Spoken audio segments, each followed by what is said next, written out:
வணக்கம். இன்றைக்கி நம்ம என்ன வீடியோ பார்க்க போகிறீங்கனாக்கா, இன்றைக்கி ஒரு பூண்டு குழம்பு வைக்கிறது தான். நம்ம இன்றைக்கி ஒரு டேஸ்ட்டான ஒரு பூண்டு குழம்பு வைப்போம். இதுலேயே வந்துட்டு சிலவங்க வெங்காயம் போடுவாங்க. சின்ன வெங்காயம் இருந்தாக்கா 2 சேர்த்து போடுவாங்க. நான் வெங்காயம் போட மாட்டேன், வெறும் பூண்டு மட்டும்தான். வெங்காயம் போட்டோம்னாக்கா அது வெங்காய குழம்பு மாதிரி ஆகிடும். பூண்டு குழம்பு தான் வைக்க போகிறேன். வாங்க பார்க்கலாம். அதுக்கு ஒரு சின்ன புளி உருண்டை எடுத்துக்கோங்க. இது இவ்வளோ பெருசு போட்டு அதை நல்லா ஊற வச்சுருவோம். கொஞ்சம் ஊறிக்கிட்டு இருக்கட்டும். அதுக்குள்ளே தேவையான பொருள், ஒரு தக்காளி பழம், ஒரு 2-3 பச்சை மிளகா, கொஞ்சோண்டு கருவேப்பிலை, பூண்டு நல்லா கழுவி ஒரு ஏனத்தை எடுத்து வச்சுக்கோங்க. தக்காளி கம்மியாக போட்டால் போதும், நிறையா போட வேணாம். ஒரே ஒரு தக்காளி போட்டால் போதும். அதுக்கு கொஞ்சோண்டு தேங்காய் திருவி வச்சுருக்கேன். ஒரு வடை சட்டி அடுப்பில் வச்சு கொஞ்சோண்டு நல்லெண்ணெய் ஊற்றிக்குவோம். நல்லெண்ணெயில் தான் செய்யணும். ஊற்றி அதில் இந்த மிளகு போட்டு வறுத்து அந்த தேங்காயிலையவும் போட்டுக்குவோம். போட்டு அதை அரைச்சிருவோம். கொஞ்சோண்டு தண்ணியை ஊற்றி அப்படியே அரைச்சி எடுத்துகிட்டு வந்துட்டு அதிலே ஒரு 5-6 பூண்டையும் போட்டு அப்படியே அரைச்சிக்குவோம். அரைச்சிட்டு அந்த எண்ணெயிலேயும் இன்னும் கொஞ்சோண்டு நல்லெண்ணெயை ஊற்றி அப்படியே வெந்தயம் கொஞ்சோண்டு போட்டு அப்படியே வெந்தயம் பொரிஞ்சோடனே கருவேப்பிலையை போடுவோம். கருவேப்பிலை பொரிஞ்சதும் பச்சை மிளகாவும் அதிலே போட்டுக்குவோம். போட்டு நல்லா வதக்கிக்கலாம். அதுலேயும் இந்த பூண்டு உரித்து வச்ச பூண்டு எல்லாத்தையுமே போட்டுக்குவோம். போட்டு நல்லா வதக்கிக்குவோம்.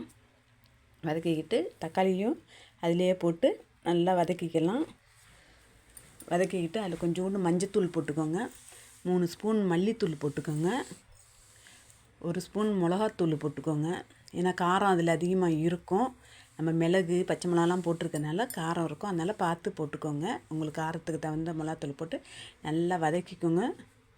நல்லா வதங்கினோன்னா இந்த கரைச்சி வச்ச புளியை அதுலேயும் ஊற்றிடுங்க. ஊற்றிட்டு அந்த கொஞ்சோண்டு உப்பு போட்டுக்கோங்க. உப்பு போட்டுக்கிட்டு இந்த தேங்காய் அரைச்சி வச்சோம் இல்லையா, அதையும் அதுலேயும் அப்படியே ஊற்றிடுங்க. ஊற்றி நல்லா கொஞ்சம் நேரம் நல்லா கொதிக்கட்டும். நல்லா கொதித்தோன்னா இந்த பவுட்ரு தான் முக்கியம். நல்லா வாசமாக இருக்கும். பாருங்கள், இதில் ஒரு 3/4 ஸ்பூன் போட்டுக்கோங்க.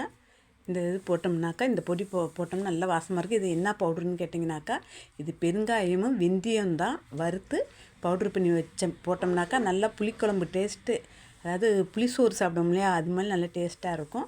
அந்த குழம்புக்கு எங்கள் வீட்டுக்காரங்க வந்துட்டு சுட்ட அப்பளம் தான் கேட்பாங்க. அதனால் எங்கள் வீட்டுக்காரங்களுக்கு மட்டும் சுட்ட அப்பளம் சுட்டு வச்சுருக்கேன். எங்களுக்கெல்லாம் வேறு அப்பளம் வச்சு எண்ணெயில் வறுத்து வச்சுக்கிட்டு எங்கள் வீட்டுக்காரங்களுக்கு மட்டும் சுட்ட அப்பளம் கொடுத்துருக்கோம். அவங்களும் அவங்களுக்கு சாப்பாடு கொடுத்துட்டேன். சாப்பிட்டுட்டு அவங்களும் நல்லா டேஸ்ட்டாக இருக்குது அப்படின்னு சொல்லிட்டு சாப்பிட்டாங்க. நீங்களும் இது மாதிரி ஒரு தடவை வச்சு சாப்பிட்டுட்டு எனக்கு கமெண்டில் சொல்லுங்கள், கமெண்ட் பண்ணுங்கள். இது மாதிரி இது பூண்டு குழம்புக்கு அப்பளம் சுட்டு சாப்பிட்ருக்கீங்களா என்னன்னு சொல்லி கமெண்டில் சொல்லுங்கள். நன்றி.